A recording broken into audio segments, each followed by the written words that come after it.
2010. La Terre tremble comme jamais dans son histoire. Plus de 200 000 morts. Port-au-Prince, rasé. Une nation à genoux. Des débris balayés chaque année par les ouragans, encore et encore.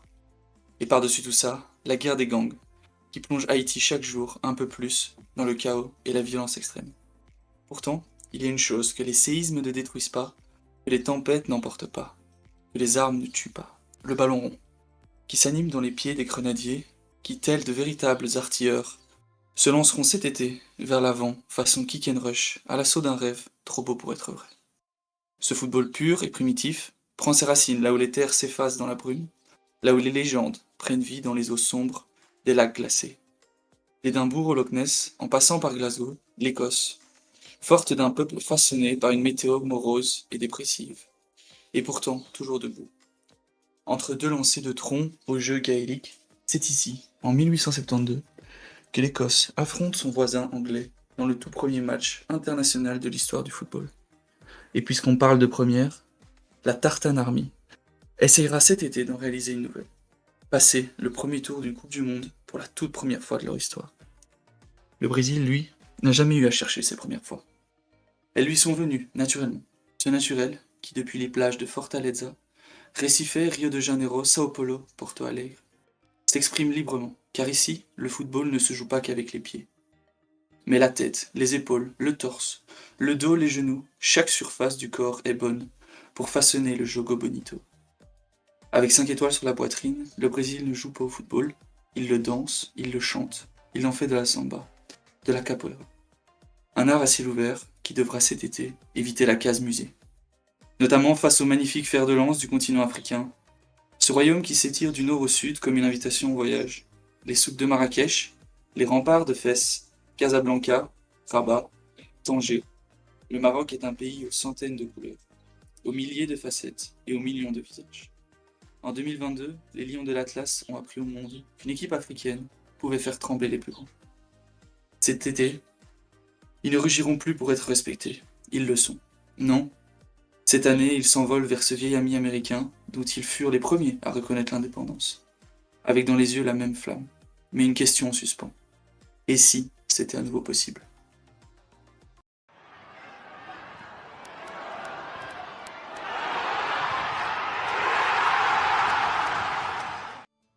Bienvenue à toutes et à tous dans cette avant-dernière préface des 12 groupes de la Coupe du Monde. Aujourd'hui, préface du groupe C, le groupe du Brésil, du Maroc, de l'Écosse et d'Haïti. Pour en parler et en débattre avec moi aujourd'hui, salut Florentin, ça va? Et salut Benjamin, bienvenue du coup sur ce groupe C. Groupe très intéressant avec du coup le Brésil, le Maroc, l'Écosse, Haïti comme on peut voir à l'écran. Ce qu'on voit aussi à l'écran c'est nos classements qui pour l'instant sont vides. Et on va passer en revue chaque match en donnant nos pronostics, nos avis, nos clés. Et voilà pour construire ce classement en fin de vidéo. On peut commencer directement avec ce premier match, Brésil-Maroc. Affiche, la grande affiche. C'est ça, c'est l'affiche du groupe, c'est ce match qui reste pour moi le plus important, les importants du groupe. Voilà, je pense que voilà, le Maroc aura beaucoup de choses, beaucoup d'envie. Ils auront envie de surtout bien commencer contre un Brésil qui reste favori parce que c'est le Brésil et que voilà. Et d'ailleurs, à propos de ça, je pense que le Brésil peut s'imposer, mais dans un match qui va être d'une complexité, bah, d'une très grosse complexité. Et voilà, un bloc très très très bon défensivement chez le Maroc, qui vont bloquer l'axe avec pour moi, voilà, c'est ce qu'aime le Ça, je Brésil. suis pas sûr. Je pense qu'ils vont jouer bloc bas, le Maroc? Je dis pas bloc bas, je dis en tout cas, ils vont avoir un bloc qui est beaucoup plus resserré et ils vont essayer de bloquer l'axe pour pas que voilà, les ailiers re-rentrent pour pas que les ailiers re-rentrent dans cet axe, en tout cas du côté du Brésil. Mais voilà, dis-moi ce que t'en penses, dis-moi ce que t'en dis. Moi, j'ai du mal à me positionner en fait sur ce Maroc renouvelé, puisque depuis la dernière CAN, ils ont laissé partir Redragui d'un accord commun, donc l'entraîneur qui avait fait l'épopée en 2022, qui lui aimait bien le bloc bas, les contre-attaques, c'est comme ça qu'ils avaient embêté l'Espagne, le Portugal, et qu'ils étaient allés jusqu'en demi-finale. Mais ici maintenant, avec le nouveau coach, donc Mohamed Warbi, pardon. Donc lui, il a quand même une vision plus joueuse, plus technique, plus de pressing, plus d'intensité. Je pense à un Maroc qui, bah, du coup, veut se renouveler, en fait. C'est pour ça qu'il change d'entraîneur. Il trouvait que ça s'essoufflait un petit peu, justement, ce bloc bas qui joue en contre-attaque. Il va prendre beaucoup de nouveaux joueurs. C'est l'entraîneur qui a gagné la Coupe du Monde U20 au Chili l'année passée. Donc il va prendre plein de jeunes U20 marocains, bien sûr. Donc je sais pas, j'ai du mal à me positionner sur ce Maroc. Moi je les vois bien, justement, pas trop défendre, aller presser ce Brésil. Et ça pourrait beaucoup embêter le Brésil, qui va vouloir faire le jeu, ça c'est sûr. Ils sont obligés, ils sont présomptueux, sûrs de leur force, et ils pensent que personne peut leur résister, donc ils voudront avoir la balle. Voilà, ce sera le moment de vérité aussi pour Ancelotti, son rêve de Coupe du Monde, lui qui a tout gagné, hein, les 5 championnats majeurs, 5 Ligues des Champions. Je sais pas, voilà, les autres clés qu'il pourrait avoir. Toi, tu dis que le Brésil reste favori, même si le Maroc pourrait venir les chercher. Oui, enfin, en Si tout on a un cas. pressing marocain, par exemple, Non, moi je pense que tu oui, vois. même si le Maroc ben voilà, va chercher plus haut, je pense qu'ils auront les qualités le Brésil, même si c'est pas le grand Brésil. C'est ça, c'est un Brésil un peu plus en transition, on peut dire même. Voilà, il faut. Ils sont pas sûrs d'eux, quoi. C'est ça, ils sont pas sûrs d'eux, en tout cas dans les résultats. Maintenant, je pense que en termes de mentalité, ils vont arriver en étant sûrs de gagner, et je pense que le Maroc peut être embêtant, le Maroc peut être très embêtant, mais qu'ils vont réussir à aller marquer, voilà, à aller marquer au moins un but de plus, ça c'est sûr. Ouais, bah, finalement, je trouve ça un peu surprenant, moi, du côté du Maroc, de tout changer comme ça maintenant. On discutera après contre l'Écosse ou contre Haïti, mais si la mayonnaise ne prend pas avec les jeunes, avec le nouveau coach, bah, il pourrait faire finalement beaucoup moins bien qu'entendu, hein. C'est-à-dire que maintenant, le Maroc, bah, est quand même 8e au classement FIFA, donc c'est devenu un des géants de ce sport depuis la Coupe du Monde 2022. Je sais pas, ils ont pris un risque de devoir commencer une transition générationnelle comme ça 3 mois avant la Coupe du Monde. Bah oui, bah Voilà. faut voir parce que je sais qu'ils veulent, voilà, ils veulent être prêts pour le Mondial 2030 où il y aura le Maroc. Oui, le Mondial Et je 2030, pense bien sûr. qu'ils misent surtout sur ce 2030 et que du coup, voilà, ils veulent peut-être déjà essayer quelque chose maintenant. Je sais pas, est-ce qu'ils sont prêts? Ils ont peut-être un peu peur de manquer de temps sur ces 4 ans pour être parfaits. Mais c'est sûr que voilà, c'est peut-être un peu rapide. On verra ce que ça donne et on verra surtout si ça C'est sûr que marche c'est la contre ce vision, hein. Brésil. C'est sûr que c'est la volonté, c'est sûr. Vouloir prendre les jeunes. Ici, on va avoir pas mal de joueurs âgés qui ne seront sûrement pas dans la sélection qui, au moment où on enregistre, doit sortir aujourd'hui ou demain. Là, pour le moment, il y a une présélection de 55 joueurs. Mais il y a des joueurs comme des vieux joueurs comme les attaquants, peut-être El Kabi ou El Nesseri, ou encore, je me trompe, je ne l'ai plus, mais putain, c'est fou. L'ailier marocain que tout le monde connaît. Hakim Ziyech, pardon, voilà. Ah Donc oui, des bien légendes sûr. comme ça qui ne seront plus repris, à mon avis, ici dans la sélection qui va tomber dans les prochains jours. Très intéressant, et j'ai envie de dire que c'est à l'inverse de ce Brésil qui vient de reprendre Neymar. Un avis sur Bah, ça, même si on en parlera dans la vidéo qui gagnera la Coupe du Monde. Une oui, analyse plus c'est profonde du ça, c'est Brésil, mais ça. Bah, je pense que voilà, il y a aussi quelque chose à marquer. Ils l'ont pris parce que aussi il peut apporter de l'expérience et il peut apporter un collectif plus que sur le terrain, même si bon, ça reste Neymar et je pense que si on lui donne ouais. Il n'y a l'opportunité, pas il que lui, hein. Il y a peut pas que créer lui, quelque hein. chose. Ils ont repris Danilo, Alexandro, qui sont retournés au Brésil. Ils ont repris Fabinho, qui est en Arabie Saoudite. Voilà, ils ont repris des vieux. Je trouve intéressant, Ancelotti.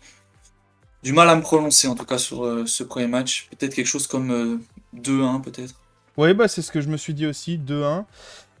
Bah alors on peut passer au deuxième match. Voilà. Haïti-Écosse. Ben voilà, dis-moi ce que t'en penses. Ben oui, finalement deux équipes qui viennent de deux endroits de la Terre très différents, mais qui jouent un jeu assez similaire, un jeu brut, un football direct. Donc voilà, le kick and rush côté haïtien où on n'a pas trop de joueurs techniques au milieu de terrain. Ce qu'on aime bien, c'est balancer vers Pierrot, Nazon et maintenant Isidore qui a rejoint l'équipe en mars. Lui, le français qui avait par exemple marqué 8 buts en 8 matchs avec les U19 français à l'époque. eh ben, il s'est engagé avec Haïti pour cette Coupe du Monde. Donc voilà, ça va balancer devant. Et c'est là que je vois que l'Écosse est habituée à ce genre de scénario, ce genre de match. Ils ont les centraux, ils ont la taille derrière pour jouer ces ballons aériens, jouer ces seconds ballons. Voilà, je pense que Haïti va avoir beaucoup de mal à inquiéter l'Écosse. Maintenant, est-ce que tu vois l'Écosse capable de passer au-dessus d'Haïti? Oui, moi je pense que l'Écosse a les armes physiques et même, on peut dire, même si c'est plutôt limité pour l'Europe, mais techniquement aussi, je pense qu'ils ont les capacités d'être Moi, c'est au-dessus ça d'Haïti. mon point d'interrogation, hein. Qu'ils ont quand même du mal à faire le jeu contre les équipes plus faibles, l'Écosse. C'est sûr, mais bon, je pense que voilà, Haïti reste une équipe qui est vraiment faible et que ben voilà, il faut voir, mais voilà, j'espère qu'ils trouveront quelque chose d'intéressant parce que sinon, t'as raison qu'ils vont juste essayer des choses qui passent plus souvent contre des équipes plus fortes, ou en tout cas qui ont la possession. Ben oui, en fait, ils ont quand même eu beaucoup de réussite, Haïti, même dans les qualifs. Je sais même pas dire si c'est vraiment une équipe très forte au niveau de la zone des Caraïbes. J'ai remarqué qu'ils profitaient souvent en fait des erreurs de l'adversaire.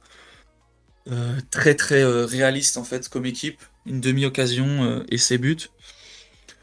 Maintenant, voilà, je pense qu'il faut remettre les choses à sa place. C'est un pays qui est déchiré par beaucoup d'instabilité en ce moment et voilà, ils sont très contents d'être là et je crois que ça n'ira pas beaucoup plus loin malgré Wilson Isidore devant.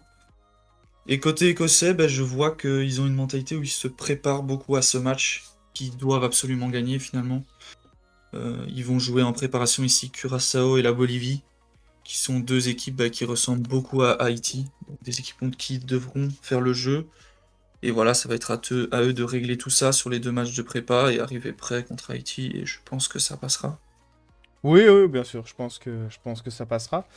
Et en parlant de l'Écosse, on peut parler de ce troisième match dans cette, Ouais. euh, dans cette Qui est deuxième peut-être plus journée. intéressant pour l'Écosse. C'est ça, plus intéressant pour l'Écosse, parce que voilà, normalement, le Maroc, cette fois-ci, va avoir plus de possibilités de faire le jeu, ils vont être un peu obligés aussi.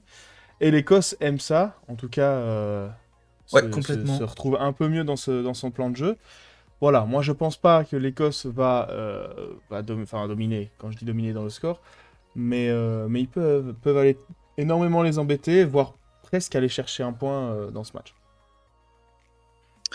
Ouais, moi ce qui m'embête un peu avec l'Écosse, bah, c'est que du coup là on regarde un schéma de jeu où ils sont intéressants, effectivement.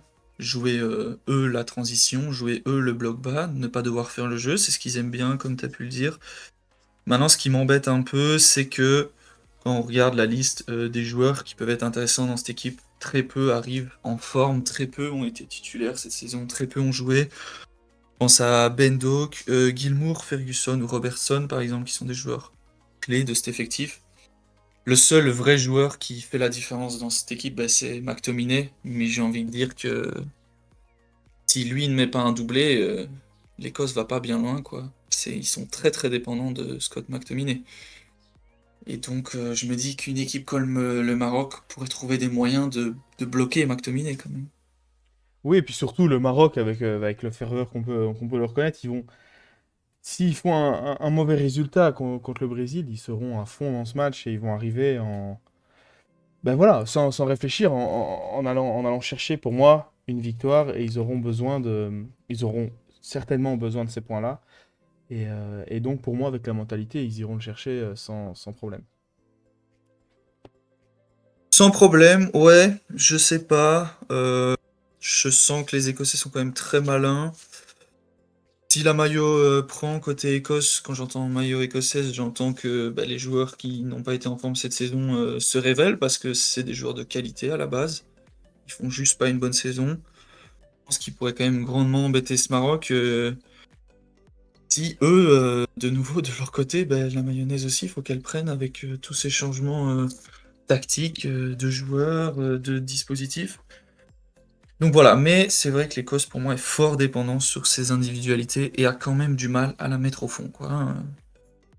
McTominay, c'est quand même un milieu de terrain qui vient de la deuxième ligne. Alors oui, il met des retournées, il met des bicyclettes, il met des coups francs, il met des têtes. Mais il n'y a vraiment que lui. En numéro 9, on a l'attaquant des Hearts, qui a presque gagné cette année le championnat à un point dommage. Mais sinon, il n'y a pas grand-chose. Donc voilà, il y a une différence technique, mais l'Écosse arrive plus préparée. Pourquoi pas quand même un match nul, un partout. Domination marocaine, mais un but de McTominay. Oui, c'est possible. En tout cas, moi, ce que je me suis dit, c'est que ça allait pas être un match où il y a 5 buts, hein. Je pense qu'on va être sur un match plutôt fermé où, voilà, s'il y en a un qui marque, il Non, va, non, il va non. prendre un sacré avantage. Non, parce qu'on a quand même un bon bloc écossais. Et puis, il faut pas oublier Bono, que vous voyez à l'image ici, qui est quand même un gardien très très fort dans ce genre de grand tournoi. Il l'a encore montré à la CAN cet hiver. Oui, c'est sûr, c'est sûr, c'est sûr. Ben voilà, on verra ce que ça donne, mais voilà, ça peut être un match. Ouais, on peut passer à la On peut suite. Le passer. déséquilibre, Oui, ce match-là qui est. match, le match de tous les qualificatifs. Voilà, l'armada brésilienne. Seul face à eux, Johnny Placide, gardien de Bastia, donc qui devra nous sortir un match de légende, peut-être un match à 15 arrêts, quelque chose comme ça, pour espérer aller chercher quelque chose dans ce match. Parce que bon, sérieusement, quand on voit les noms du côté brésilien, là, il devrait vraiment pas y avoir match. Vinicius Junior, Neymar, Hendrick, Cunha, Martinelli, Thiago, Rafinha, Casemiro, Paqueta. Je vais pas aller jusqu'au bout. Là, il y a trop, trop, trop de différences de qualité. Peu importe l'entraîneur, peu importe le dispositif, peu importe le scénario, c'est victoire pour le Brésil. Oui, bah là, on est plutôt d'accord. Je pense qu'il peut rien se passer d'autre que ça. Je sais même pas si on peut essayer de trouver quelque chose pour Haïti parce qu'en fait, ils vont Non, même essayer, ils vont défensivement, hein. s'amuser, je pense que voilà, c'est le Ouais, mais match. regarde la charnière du Brésil. Marquinhos et Gabriel d'Arsenal. Ah non, non, mais c'est C'est pour ça que je dis qu'ils doivent y aller en s'amusant. Ce match-là doit être une fête pour eux Oui, et absolument, voilà. absolument. C'est le match, je pense, qui concrétise toutes leurs qualifications. Ils arrivent à la Coupe du Monde, ils ont la chance de Ah jouer oui, le là, Brésil. Je pense ils sont ils très jouent les heureux de ce grands du match. continent. Ils sont très heureux de ce match, c'est Oui, sûr. absolument. Voilà. Donc, J'ai envie de dire, attention à pas prendre une casquette. Attention à pas prendre aller un 6-0, un 7-0 qui gâcherait la fête haïtienne quand même. Les oui, scores c'est qui ça. peuvent être violents hein, dans ce genre de match.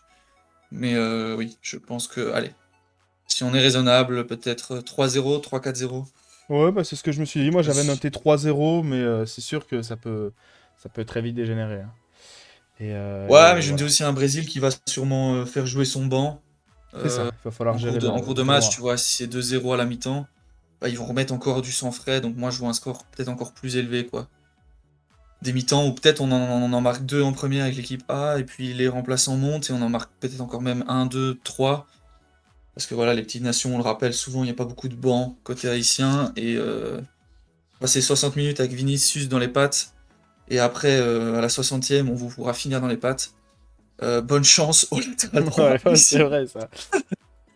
Non, Enfin mais voilà. on est d'accord. Et en parlant de ce Brésil, on peut parler de leur dernier match de groupe. Bah voilà, contre, Dernière journée face à l'Écosse. contre Je pense l'Écosse. finalement, l'Écosse, je crois que c'est l'équipe qui va les embêter le plus. Mais je En tout suis. cas, Oui, offensivement, ils vont avoir le plus de mal à déployer leur jeu offensif contre l'Écosse oui, que c'est contre c'est le sûr Maroc et Haïti, que. je pense. C'est sûr que le Maroc propose quelque chose qui, on va dire, s'emboîte parfaitement avec l'attaque du Brésil et donc va neutraliser, alors, à force un peu pas, enfin, à force pas vraiment égale, mais va essayer de neutraliser ces attaques. Et donc le Brésil peut galérer à trouver ben, voilà, le chemin du but. En tout cas, au début du match, je pense que, voilà, comme on a pu le dire juste avant, le banc est tellement monstrueux que pour moi, voilà, la deuxième mi-temps, fin de deuxième mi-temps, ça, si c'est pas déjà le cas, ils vont trouver l'ouverture à ce moment-là. Oui, et puis j'ai envie de dire que si on regarde vraiment la défense de l'Écosse, oui, ils savent défendre bloc bas, mais ils ne résistent jamais non plus aux équipes, quoi. Ça prend quand même pas mal de buts dans tous les matchs qu'ils ont pu faire sur les dernières années, sur l'année qui est passée. Voilà, ça prend quand même des buts contre la Biélorussie, contre la Grèce, contre le Danemark bien sûr, mais voilà. Des matchs où parfois fallait quand même garder le zéro, ça prend quand même deux buts contre la Finlande en amical par exemple. prend des buts contre l'Irlande du Nord. Donc voilà, des matchs où même contre ces petites nations, ils jouaient effectivement leur jeu bloc bas. Ils se sont fait ouvrir, quoi. Donc voilà, quand on voit la qualité technique côté brésilien, ils vont ouvrir la boîte. Ça me paraît assez évident. Un peu trop de lenteur, peut-être aussi côté écossais. Voilà, pourquoi pas dans ce match-là, justement, le Brésil qui va pas garder le zéro. Ça, c'est possible quand même. Oui, ben, je t'avoue, c'est exactement ce que je m'étais pronostiqué. Moi, j'avais mis 1-3, mais voilà, on en parlera dans le classement final, de savoir comment ça s'est Ah décanté oui, il pour tout faut le pas monde. oublier aussi que l'Écosse aura sûrement encore quelque chose à jouer dans ce dernier match.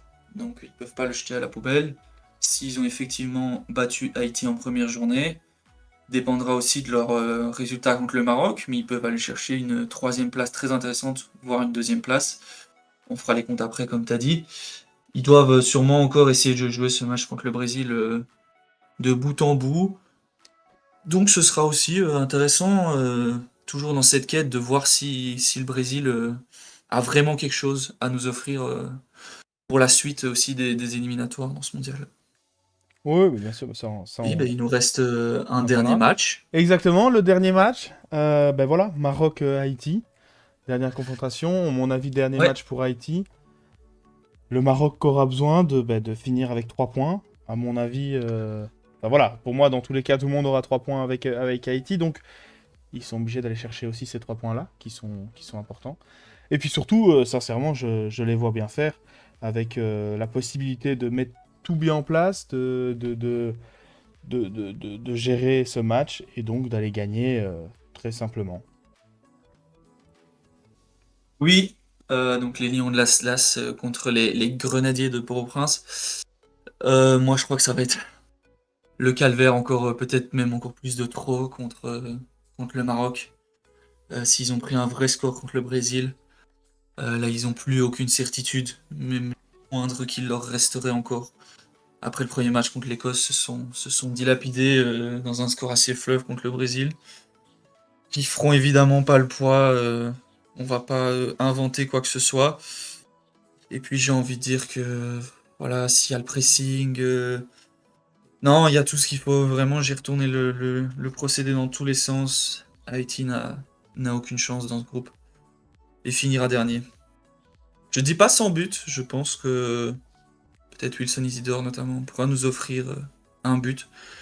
Peut-être contre n'importe qui. Je pense finalement que ça peut être parce que c'est quand le ballon tombera bien. Donc ça peut être contre peu importe laquelle des trois autres équipes, il y aura sûrement un but pour Haïti, voire deux, Ouais, mais bah, je suis il y plutôt aura, il d'accord, y hein. aura zéro point. Et le Maroc finira en beauté pour se lancer, pourquoi pas, vers une épopée comme 2022 par après. Oui, bah ça, on verra bien. De toute façon, le Maroc, pour moi, quand je vais dire complet, c'est il développe toutes les parties du jeu, et donc c'est sûr que contre Haïti, ça va faire mal, surtout contre un Haïti qui va être fatigué des premiers matchs, parce que voilà. Donc voilà, pour moi aussi, ça va être déséquilibré. Et, euh, et voilà, je vois aussi un 3-4-0. Donc, comme promis, nous voici sur le visuel de nos classements officiels avec les points, les équipes dans l'ordre. Un point sur les cotes données par les bookmakers pour remporter le classement de ce groupe C. Le Brésil à 1,18, le Maroc à 6, l'Écosse à 13 et Haïti à 101. Donc des équipes qui sont très séparées. Un classement qui semble déjà figé selon les bookmakers. Présente-nous ton classement, Valentin. Qu'est-ce que tu résumes de cette vidéo?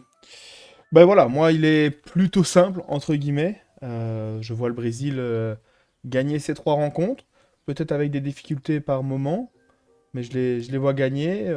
On verra ce match contre le Maroc. Ce Maroc qui, pour moi, gagne les 2 autres rencontres. Et voilà, la possibilité d'aller chercher un nul contre le Brésil est là, est vraiment là, mais voilà, je pense que ça ne sera pas le cas. Et voilà, l'Écosse qui va aller chercher ses 3 points contre Haïti, mais qui ne passera pas dans ses 8 meilleurs. Troisième, pourquoi? Parce que je vois l'Écosse prendre pas mal de buts contre le Brésil, prendre aussi des buts contre le Maroc, et surtout, je les vois pas mettre un score fleuve à Haïti, donc voilà. Voilà, voilà. Dis-moi toi ce que tu vois, parce que c'est un peu différent, ça peut être intéressant. Oui, bah tu ne donnes pas de chance donc à l'Écosse de réaliser son rêve de première fois, passer le tour d'une phase de poule de groupe du monde. Moi, je les vois passer avec 4 points, parce que comme toi, je vois Haïti à 0. Mais l'Écosse, pour moi, va aller accrocher le match nul contre le Maroc, comme j'ai pu le dire dans la vidéo. Je vois un Maroc qui va dominer complètement ce match, mais qui n'a pas encore les automatismes, et il y a trop de changements pour moi dans cet effectif, trop près du mondial. Alors ils vont passer, bien sûr, ils passeront même deuxième pour moi, puisqu'ils marqueront plus de buts contre Haïti, donc ils auront une meilleure différence de but, et ils accrocheront plus le Brésil. Mais pour ne pas aller dans le sens complet des bookmakers, comme toi t'as pu le faire, qui semble la logique, je tente un petit pari sur un match nul Maroc-Écosse, si je dois en mouiller, un partout. Et le Brésil pour moi a complètement, va pas complètement, pardon, dominer ce groupe. En tout cas, Haïti, oui, mais pas complètement dominé Maroc-Écosse sur des scores fleuves. Mais il y a quand même trop de qualité dans cet effectif du Brésil, de la sélection, pour ne pas finir premier. Il y a trop de joueurs, beaucoup trop forts, comparé aux deux autres équipes du milieu de tableau, on va dire, de ce groupe. Donc voilà, une petite différence, c'est que je vois l'Écosse passer et pas toi. Sinon, en haut du classement, rien ne change. Brésil, Maroc aux deux premières places. Haïti éliminé. N'hésitez pas à nous donner vos avis, vos classements en commentaire.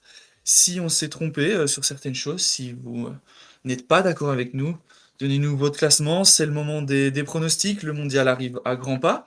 Et nous, on continue notre route vers le mondial avec l'épisode de demain, l'épisode le plus attendu, l'épisode du groupe de la mort de ce mondial, de la France, du Sénégal, de la Norvège.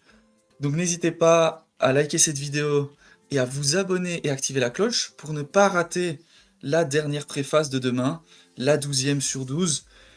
Et si vous voulez retrouver les 11 préfaces des groupes de la Coupe du Monde, n'hésitez pas à aller sur la playlist Road to World Cup pour retrouver toutes nos précédentes vidéos.